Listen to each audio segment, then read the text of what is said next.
नमस्कार,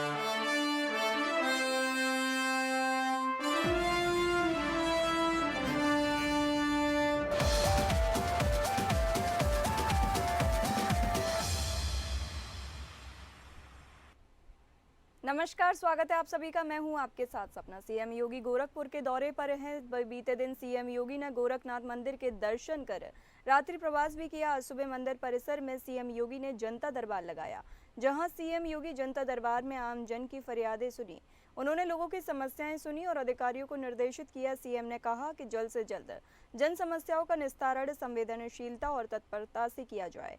इसमें तनिक भी लापरवाही नहीं होनी चाहिए। उन्होंने कहा कि हर समस्या का निस्तारण गुणवत्तापूर्ण, पारदर्शी और संतुष्ट परक होना चाहिए। मुख्यमंत्री ने अधिकारियों से कहा कि जनता की हर समस्या का समाधान सरकार की प्रमुख प्राथमिकता है। इस दौरान सीएम से करीब 250 लोगों ने मुलाकात की। उन्होंने सबको आश्वस्त किया कि हर व्यक्ति को न्याय दिलाया जाएगा। सबके प्रार्थना पत्रों को संबंधित अधिकारियों को संदर्भित करते हुए त्वरित निस्तारण का निर्देश देने के साथ मुख्यमंत्री ने लोगों को भरोसा दिलाया और सरकार हर पीड़ित की समस्या का समाधान कराने के लिए संकल्पित है।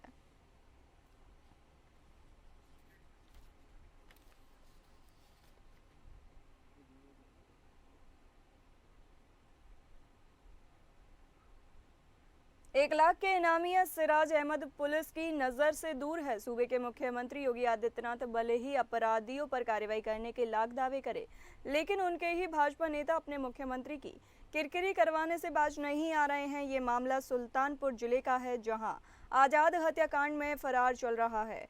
सूबे के पंचायती राज मंत्री और जिले के प्रभारी ओम प्रकाश राजभर सुल्तानपुर दौरे पर आए थे। पत्रकारों ने उस सवाल पर पूछा कि पिछले 2 साल फरार चल रहे 1 लाख के इनामी हिस्ट्री शीटर बदमाश सिराज अहमद तो बोले, कैबिनेट मंत्री ओम प्रकाश राजभर, ये मामला मेरे संज्ञान में नहीं है, लेकिन पुलिस उसे छोड़ेगी नहीं, कार्रवाई होगी, क्योंकि योगी आदित्यनाथ की सरकार है। किसी भी अपराधी को अपराध करने की छूट नहीं है। कोई अपराध करता है तो अपराध उसके लिए 3 दवाई, जेल के अंदर, जमीन के अंदर या जमीन के ऊपर है। अधिवक्ता हत्याकांड में 1 लाख रुपए का इनाम घोषित होने के बाद इनामी सिराज अहमद का भाजपा नेताओं और बाहुबली नेता के साथ इंस्टाग्राम पर वीडियो पोस्ट किया गया है। ये मेरे संज्ञान में नहीं है। अगर ऐसी बात है तो सरकार तो देखिए, इस समय मैं आपको बता दूं, जो पुलिस विभाग के ऊपर आरोप प्रत्यारोप लगते थे, आज 24 घंटे के अंदर अगर कहीं कोई अपराध करने की कोशिश कर रहा है तो 24 घंटे के अंदर या तो सलाखों में है, या तो जमीन के अंदर जा रहा है, या तो जमीन के ऊपर जा रहा है। मंत्री जी, बदमाश का नाम सिराज है और वो भाजपा नेताओं के साथ घूम रहा है। 2 साल से वो फरार है, जिसको एसटीएफ भी ढूंढ रही है। अब ऐसे में पुलिस की कार्रवाई पे सवाल नहीं उठता है। नहीं, देखिए, नहीं, हिस्ट्री शीटर बनी हुई पुलिस छोड़ेगी नहीं। हम भी दिखवाते हैं। अरे नहीं भाई, ऐसा कैसे कह देते हैं? वीडियो फोटो वायरल हो रहा है। अभी बताइए कि आप हमसे इंटरव्यू ले रहे हैं, यहीं कोई खड़ा हो जाए तब हम क्या करेंगे? तब तो आप सवाल खड़ा करेंगे। में वीडियो उनके साथ फोटो शूट कराएंगे तो क्या करेंगे? अगर उनके साथ आप फोटो शूट, अब आप इंटरव्यू ले रहे हैं, कोई वीडियो शूट कर ले तो हम क्या कर सकते हैं? बाकायदा भाजपा नेताओं उस पर कार्रवाई होगी। अगर ऐसी बात है, देखा जाएगा। उसमें देखिए, अपराधी को ये प्रमाण है, योगी आदित्यनाथ जी की सरकार है, किसी भी अपराधी को अपराध करने की छूट नहीं है। अगर जो अपराधी अपराध करने की कोशिश करता है तो उसके लिए 3 दवाई, या तो जेल के अंदर, या तो जमीन के अंदर, या जमीन के ऊपर। अपने बयानों को लेकर हमेशा चर्चाओं में रहने वाले आजाद समाज पार्टी के राष्ट्रीय अध्यक्ष और नगीना के सांसद चंद्रशेखर आजाद एक बार फिर अपने बयान को लेकर सुर्खियों में हैं। उनके द्वारा अलीगढ़ में बीते दिन हुई मीट व्यापारियों के साथ मारपीट को लेकर अलीगढ़ मुस्लिम विश्वविद्यालय के जेएन मेडिकल कॉलेज में पहुंचकर घायलों का हाल जाना। इस दौरान मीडिया से बातचीत के दौरान उनके द्वारा खुद को पुलिस का हितैषी बताया गया है। साथ ही उनके द्वारा मौजूदा सरकार के खिलाफ बोलने से खुद को उन्होंने बचाए रखा। वहीं दूसरी ओर उनके द्वारा पुलिस और प्रशासन की कार्रवाई को लेकर न्याय की उम्मीद की बात कही गई है। साथ ही उनके द्वारा मेडिकल कॉलेज के डॉक्टर पर नाराजगी भी व्यक्त की गई। उनका कहना है कि यहाँ के डॉक्टर घायलों का सही तरीके से उपचार नहीं कर रहे हैं। दरअसल पूरा मामला अलीगढ़ जिले का है, जहां उस समय सनसनी फैल गई जब हरदुआगंज थाना क्षेत्र में बीते दिन कुछ मीट व्यापारियों पर कथित तौर पर हिंदूवादी संगठनों से जुड़े लोगों ने हमला कर दिया। ये घटना उस समय हुई जब व्यापारी मीट फैक्ट्री से मीट लेकर वापस लौट रहे थे। इनको बॉर्डर स्ट्रीम से हटाओ, इनको जो है इनकी वेतन विषय दूर करो, इनके जो और समस्या उनको सुनो, सारी मांग करता हूं, लेकिन अगर कोई गलती होगी तो उस गलती पे भी जवाबदेही सुनिश्चित होनी चाहिए, ये भी आप समझिए।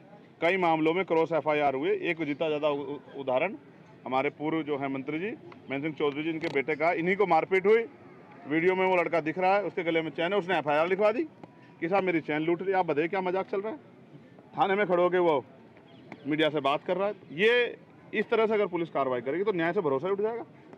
जिनके माथे पर अशोक है, अशोक चिन्ह है, उनको देख के तो गरीब सीना तान लेता है कि अब मेरा रक्षक आ गया, अब मेरे ऊपर कोई अन्याय नहीं कर सकता। और वही रक्षक अगर सत्ता के आगे कमजोर पड़ जाए, शायद लोगों का भरोसा टूट जाएगा। फिर भी यादव तो इसको लेकर मामूली चीज होती है, फिर क्या हुआ? दोबारा बताइए। एक हफ्ते बाद ईद आ रही है, उसको लेकर किस तरह नहीं, देखिए सर, ऐसा है, हम सरकार से मांग करेंगे कि वो ऐसे इस विचार के लोगों को रोके। सभी को धार्मिक आज़ादी है। यहाँ बकरीद ईद भी होती है, यहाँ मीठी ईद भी होती है, यहाँ होली भी होती है, यहाँ दिवाली भी होती है, यहाँ बुद्ध पूर्णिमा भी होती है, यहाँ सतगुरु रविदास जयंती भी होती है। सारे कार्यक्रम होते हैं, सभी को अपने धर्मों की आज़ादी है। अमेठी में गंगा नदी में डूबने से हुई मौत 3 लोगों के मामले में प्रभारी मंत्री सतीश चंद्र शर्मा ने पीड़ित परिवारों से मुलाकात की। वो जगदीशपुर के पालपुर गांव पहुंचे। उनके साथ एमएलसी शैलेंद्र प्रताप सिंह और जिलाधिकारी संजय चौहान भी मौजूद रहे। घटना 25 मई को रायबरेली के डलमऊ घाट पर हुई। चंद्र कुमार कौशल और बालचंद कौशल नामक 2 भाई तथा एक किशोर आयर्स कौशल अस्थि विसर्जन के दौरान गंगा में डूब गए थे। प्रभारी मंत्री ने मृतक चंद्र कुमार कौशल की पत्नी विजय लक्ष्मी को सहायता राशि का चेक दिया। इसी तरह मृतक बालचंद कौशल और आर्यस कौशल के परिजन सीमा को भी चेक प्रदान किए गए। प्रत्येक परिवार को 4 लाख रुपए की आर्थिक सहायता राशि दी गई।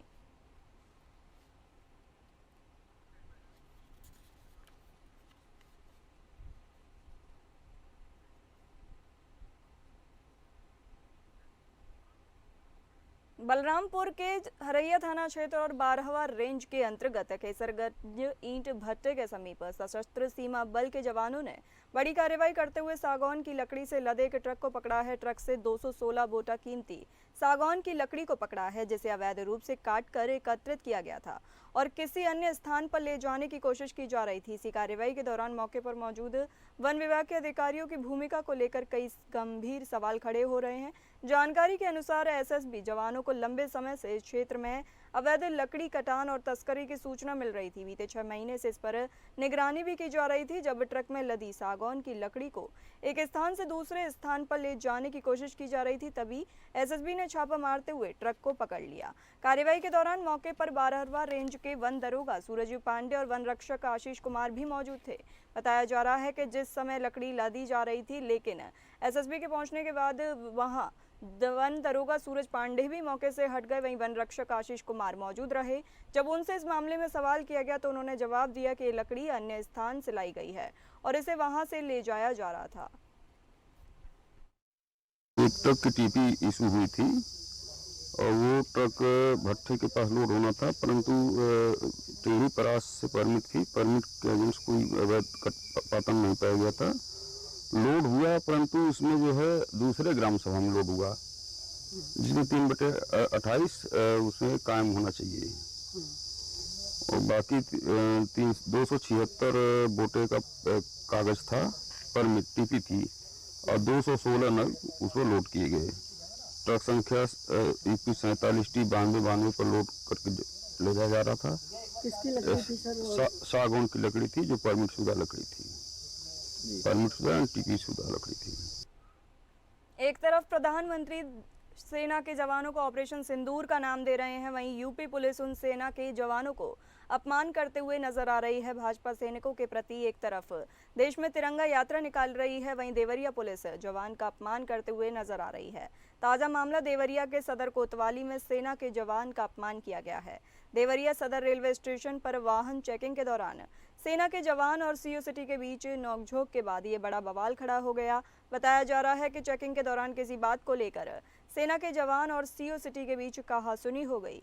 मामला इतना बढ़ गया कि विवाद के दौरान पुलिसकर्मियों ने सैनिक का मोबाइल छीन लिया, तो वहीं जवाब में जवान ने सीओ सिटी का मोबाइल छीन लिया और घटना की जानकारी मिलते ही आसपास के युवा सैनिक के समर्थन में जुट गए, जिससे माहौल और गर्मा गया। इसी बीच स्थिति को काबू में करने के लिए अतिरिक्त पुलिस बल मौके पर बुलाया गया। पुलिस ने विवादित सैनिक को हिरासत में लेकर कोतवाली ले जाया गया। घटना के बाद रेलवे स्टेशन और आसपास के इलाके में तनाव का माहौल है। दिनांक 25/5/2025 की रात्रि समय 8 बजे से 10 बजे जनपदीय पुलिस द्वारा संदिग्ध व्यक्तियों वाहनों की चेकिंग की जा रही थी। इसी क्रम में थाना कोतवाली क्षेत्र में क्षेत्राधिकारी नगर के नेतृत्व में भी थाना कोतवाली पुलिस द्वारा रेलवे स्टेशन रोड पर चेकिंग की जा रही थी। चेकिंग के दौरान कुछ व्यक्तियों द्वारा शराब के नशे में पुलिस टीम से अभद्रता की गई। उल्लेखनीय है कि उपरोक्त व्यक्तियों का पुलिस द्वारा मेडिकल परीक्षण कराया गया, जिसमें इस बात की पुष्टि भी हो रही है। पुलिस द्वारा 2 अभियुक्तों को गिरफ्तार कर नियमानुसार विधिक कार्रवाई की गई है। वन विभाग पर 17 लाख रुपए के गोलमाल का आरोप लगते ही गोलमाल की नई परतें खुलना शुरू हो गई हैं। जनपद को ग्रीन जनपद में तब्दील करने के लिए सरकार द्वारा चलाए जा रहे वृक्षारोपण अभियान की भी पोल खुलनी शुरू हो गई है। वृक्षारोपण के नाम पर की गई धांधली में कितनी सच्चाई है ये बात अलग है, लेकिन वन विभाग में हड़कंप मच गया है। जिला वन अधिकारी से लेकर क्षेत्रीय वन अधिकारी सभी अपनी अपनी काली करतूत को ढकने में लगे हैं। आरोप है कि वर्ष 2024 में चलाए गए वृक्षारोपण अभियान के दौरान करहल के भांति फेज 3 और सौंज में वृक्षारोपण के नाम पर बड़ी धांधली की गई थी। पौधों का रोपण नहीं किया गया, उसके बाद भी पौधों की निराई गुआई के नाम पर धनराशि निर्गत कर खर्च की गई है। वन विभाग के कागजों में करहल और किशनी रेंज के भांति फेज 3 और सौज पर पौधे लगाए गए हैं, जबकि धरातल पर पौधे नहीं दिखाई दे रहे हैं। लगाए गए पौधे सूख गए हैं या फिर ग्रामीणों ने वन विभाग की जमीन को जोतकर कब्जा कर लिया है। कोई भी बात स्पष्ट नहीं हो पा रही है। सच क्या है ये जांच का विषय है। सूत्रों के हवाले से दावा किया जा रहा है कि दोनों सेक्टरों में वृक्षारोपण नहीं किया गया। जिला वन अधिकारी संजय मल का कहना है कि करहल और किशनी क्षेत्र के भांति और सौज में कराए गए वृक्षारोपण में गड़बड़ी की सूचना मिली है, जिसकी जांच के लिए कमेटी का गठन किया गया है। कमेटी की रिपोर्ट आने पर अगर कोई दोषी पाया जाता है तो उसके खिलाफ कार्रवाई की जाएगी। देखिए, शिकायतें तो अभी हमारे पास नहीं है। जैसे शिकायतें हमारे पास प्राप्त हुई है उसके बाद तत्काल हमने टीम का गठन किया और वो टीम जो है कि उसका सत्यापन भी कर रही है। तो वृक्षारोपण हुआ नहीं, सिंचाई, निराई गुड़ाई, देखभाल का भी पैसा जो है निर्गत होता था।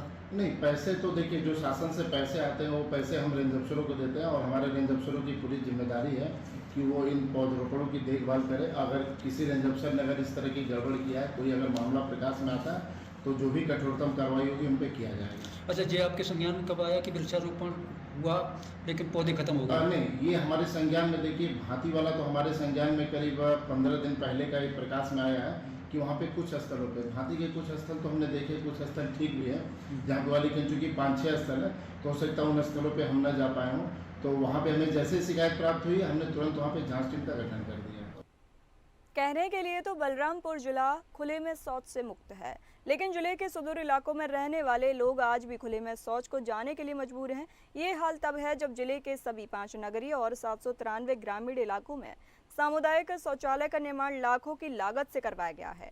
हमने ओडीएफ की हकीकत जानने के लिए सुदूर पचपेड़वा के ग्राम पंचायत धुबोलिया का दौरा किया। यहाँ पर सामुदायिक शौचालय कर रखरखाव व निर्माण में भ्रष्टाचार का एक बड़ा मामला सामने आया है। ग्रामीणों का आरोप है कि गांव में बने सामुदायिक शौचालय का ना तो कभी उपयोग हुआ है और ना ही इसकी देखरेख होती है। इसके बावजूद पिछले 5 वर्षों से इस पर हर साल करीब 72,000 रुपए खर्च किए जा रहे हैं। शौचालय की स्थिति जर्जर है और ताला लगा हुआ है। ग्रामीणों ने ग्राम प्रधान और पंचायत सचिव पर मिली भगत कर सरकारी पैसे के दुरुपयोग का गंभीर आरोप लगाया है।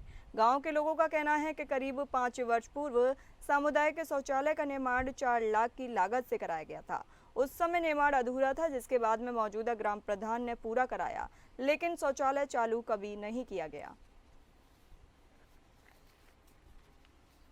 अगली खबरों पर मेरठ के मोपेड सवार युवक ने सरेराह महिला से दुर्व्यवहार किया। घटना का वीडियो इंटरनेट मीडिया पर प्रसारित हो गया। इसके बाद भी पीड़ित महिला देर रात तक सामने नहीं आई। तब पुलिस ने आरोपित को पकड़ा और थाने ले आई। थाने में ही आरोपित से कान पकड़कर उठक बैठक लगवाई गई। इसके बाद चौकी इंचार्ज की तहरीर पर आरोपित के खिलाफ छेड़छाड़ का मुकदमा भी दर्ज किया गया। आरोपित सुहेल लिसाड़ी गेट थाने के अहमद नगर गली नंबर 14 में रहता है, वो कपड़ों की फेरी लगाता है। सोमवार को सुहेल अपनी मोपेड पर गली नंबर 13 से गुजर रहा था, तभी सामने से एक बुर्का पहने हुए एक महिला बच्ची संग पैदल आ रही थी। सुहेल ने मोपेड को धीमा किया और सरेराह महिला से छेड़छाड़ की। महिला ने विरोध करते हुए आरोपित को फटकार लगाई। वहीं इस वीडियो का प्रसारित होने के बाद भी पीड़ित महिला अभी तक सामने नहीं आई। चौकी प्रभारी की तरफ से आरोपित के खिलाफ मुकदमा दर्ज किया गया। इसी बीच बाइक सवार रफ्तार तेज कर वहां से आरोपी भाग गया। इंटरनेट मीडिया पर मोपेड सवार की इस हरकत का वीडियो प्रसारित हो गया। इसके बाद पीड़ित महिला सामने नहीं आई है। उधर वीडियो के आधार पर पिलेखेड़ी चौकी इंचार्ज मानवेंद्र सिंह की तरफ से छेड़छाड़ का मुकदमा दर्ज किया गया है।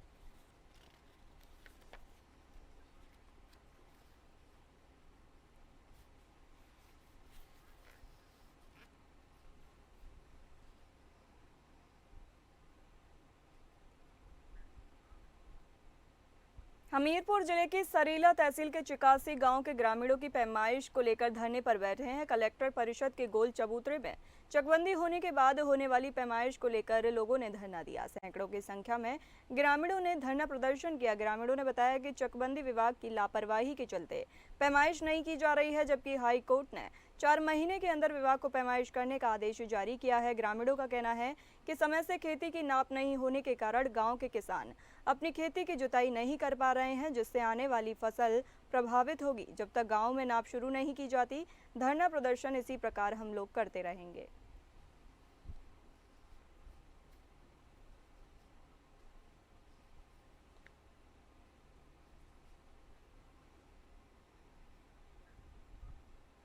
जिले के अलीनगर थाना क्षेत्र के काशीपुरा महेवा गांव में सोमवार को गंगा नहर में नहाने गई 7 बच्चों की टोली पर दुखद हादसा टूट पड़ा। तेज बहाव की चपेट में आकर 2 सगी बहनें संगीता और अनीता नहर में डूब गई। दोनों पन्ना लाल की पुत्रियां थीं और मुसहर बस्ती की निवासी थीं। स्थानीय प्रत्यक्षदर्शियों के मुताबिक नहर में अचानक तेज बहाव आ गया, जिससे दोनों लड़कियां गहराई में समा गईं।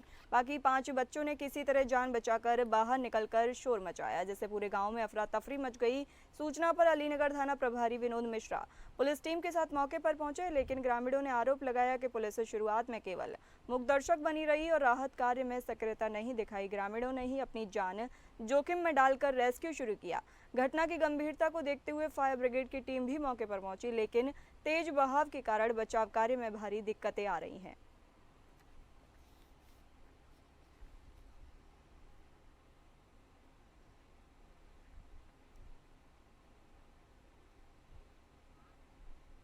कुशीनगर में तेज रफ्तार का कहर देखने को मिला। बताते चलें, कुशीनगर में एक भीषण सड़क हादसे में 2 लोगों की मौत हो गई, जबकि 6 अन्य लोग घायल हुए हैं। कुशीनगर के देवरिया कसया मार्ग पर देर रात एक दर्दनाक हादसा हो गया। बोलेरो और ट्रक की आमने सामने जबरदस्त टक्कर हो गई। हादसे में 2 लोगों की मौके पर ही मौत हो गई, जबकि 6 अन्य लोग गंभीर रूप से घायल हो गए। सभी घायलों को इलाज के लिए मेडिकल कॉलेज में भर्ती कराया गया है। बताया जा रहा है कि बोलेरो सवार सभी यात्री वलीमा से लौट रहे थे। हादसा कसया थाना क्षेत्र के सिसवा चौराहे के पास हुआ। मौके पर पहुंची पुलिस ने घायलों को अस्पताल पहुंचाया और शवों को कब्जे में लेकर पोस्टमार्टम के लिए भेज दिया है।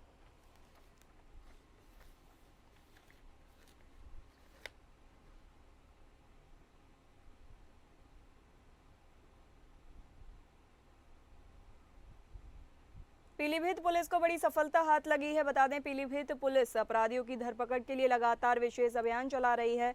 अभियान के अंतर्गत पुलिस ने मुखबिर की सूचना पर एक सर्विलांस शाखा के इनपुट के आधार पर 3 शातिर चोरों को चोरी किए गए 19 मोबाइलों के साथ गिरफ्तार किया।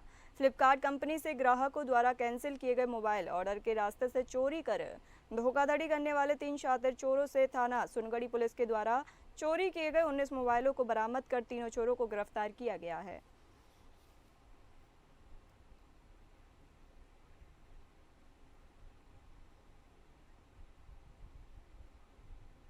हाथरस पुलिस ने बड़ी सफलता हासिल की। बता दें, पुलिस ने लाखों के आभूषण चोरी करने वाले चोरों को गिरफ्तार किया है। पुलिस ने कार्रवाई करते हुए 34 लाख रुपए की कीमत के सोना चांदी के आभूषण और 1 लाख नगद बरामद किए हैं।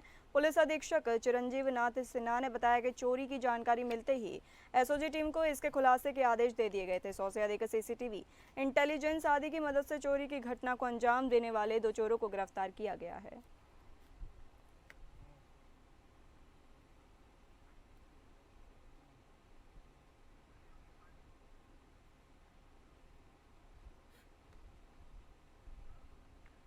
खबर कानपुर से है, जहां चोरी के शक में युवक को बेरहमी से पीटा गया।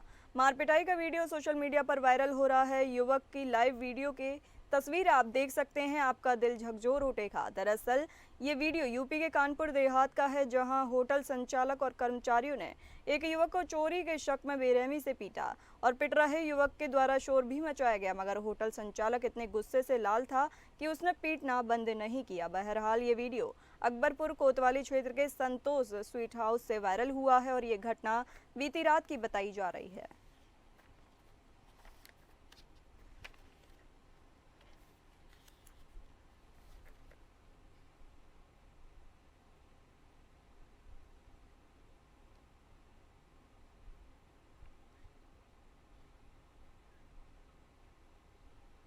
उत्तर प्रदेश के अमरोहा में एक महिला की संदिग्ध परिस्थितियों में मौत हो गई। बता दें, सूचना मिलते ही महिला के मायके के पक्ष के लोग पहुंच गए। महिला के शव का पोस्टमार्टम के लिए शव को गजरौला सरकारी अस्पताल लेकर पहुंचे। गौरतलब है कि मामला गांव खयालीपुर का है, जहां पर सरोज पत्नी स्वर्गीय सुरेश की अचानक तबीयत बिगड़ गई, जिसको लेकर परिजनों ने आनन फानन में उन्हें अस्पताल में भर्ती कराया, जहाँ पर डॉक्टरों ने महिला को मृत घोषित कर दिया।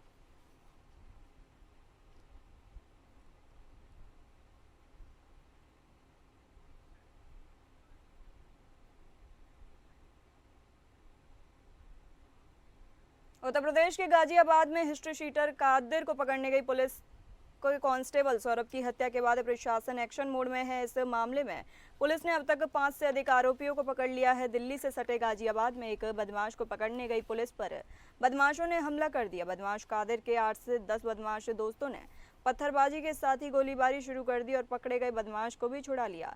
इसी बीच एक गोली कांस्टेबल सौरभ के सिर में लगी और वहीं पर उनकी मौत हो गई।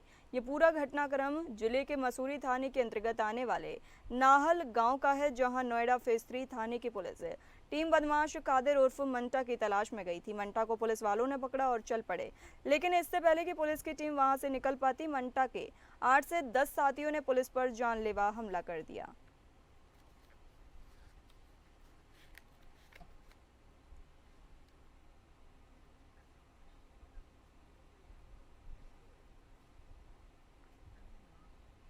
फतेहपुर में पुलिस ने हत्या का खुलासा किया। बताते चलें कि फतेहपुर के लखनऊ बाईपास के एक खंडहर में छिपे हत्या के आरोपी की घेराबंदी की गई।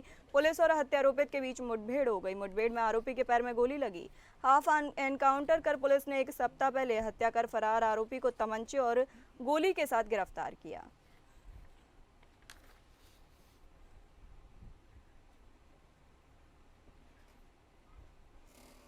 फिलहाल इस बुलेटिन में इतना ही। नमस्कार।